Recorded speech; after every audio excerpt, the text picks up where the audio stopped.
Hi friends, welcome to our channel. இன்னைக்கு இந்த வீடியோல ஒரு சட்னி ரெசிபி தான் பார்க்க போறோம். ஹெல்தியான பீட்ரூட் சட்னி எப்படி செய்யறதுன்னு பார்க்கலாம். அதுக்கு ஃபர்ஸ்ட் ஸ்டவ் ஆன் பண்ணிட்டு pan வெச்சுக்கோங்க. தேவையான அளவு எண்ணெய் ஊத்திக்கலாம். கொஞ்சமா கடலைப்பருப்பு, உளுத்தம் பருப்பு ஆட் பண்ணிக்கலாம். தேவையான அளவு காரத்துக்கு ஏற்ப காஞ்ச மிளகாய் ஆட் பண்ணிக்கோங்க. அதுக்கப்புறம் பூண்டு, வெங்காயம் நல்லா சேர்த்து வதக்கிக்கோங்க. ஒரு 2 துண்டு இஞ்சி ஆட் பண்ணிக்கலாம். எல்லாம் சேர்த்து நல்லா வதங்கின பிறகு தக்காளி ஆட் பண்ணிக்கலாம். தக்காளி வதங்கிறதுக்கு நம்ம கொஞ்சமாக உப்பு போட்டுக்கலாம். உப்பு சேர்த்து நல்லா அதை வதக்கிக்கோங்க.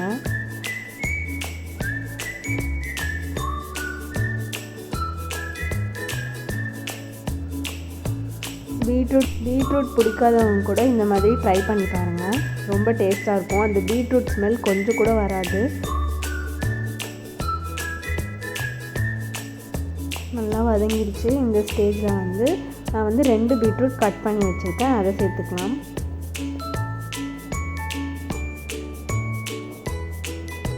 பீட்ரூட் அந்த ஸ்மெல் போகிற அளவுக்கு நல்லா வதக்கிக்கோங்க. கொஞ்சமாக இதில் பெருங்காயத்தூள் கூட ஆட் பண்ணிக்கலாம்.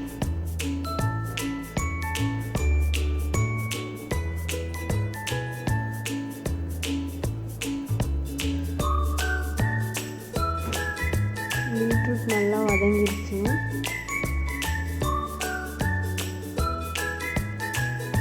இந்த ஸ்டேஜில் ஸ்டவ் ஆஃப் பண்ணிவிட்டு ஒரு 10 மினிட்ஸ் ஆற விட்டுட்டு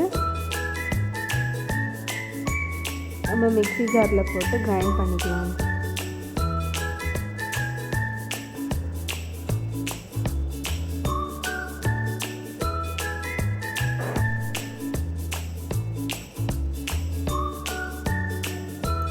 நல்லா பேஸ்ட் மாதிரி அரைச்சிக்கலாம்.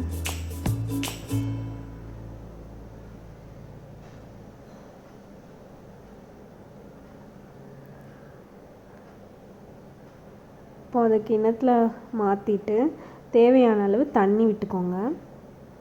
நான் 4 பேர் சாப்பிட்ற அளவுக்கு வச்சுருக்கேன் சட்னி. தாளிப்பு கொடுத்துடலாம். கொஞ்சமாக ஆயில் சேர்த்துக்கிட்டு கடுகு ஆட் பண்ணிக்கோங்க.